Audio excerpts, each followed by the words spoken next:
बारू परेशान लगा तारू नया कनिया खोजा तारू के करा के रहे तोहरा संगिया का बताइए दरोगा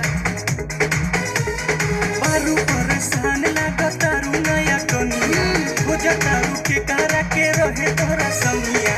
भीड़ में का केहू बिछराई बा कैसे असगर घर जाई दरोगा जी राजा तो मेला में हेराइल बा। कैसे अकेला घर जाई दरोगा जी राजा तो मेला में हेराइल बा।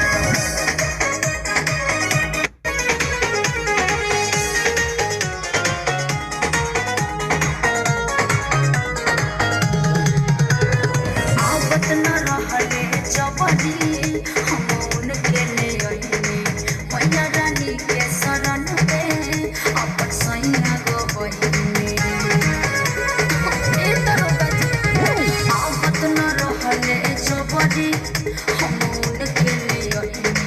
मैया रानी के शरण में अपन सैया गो बहिनी अब राजानी को मिल जाई देख बानी एलोंस करवाई तनी चल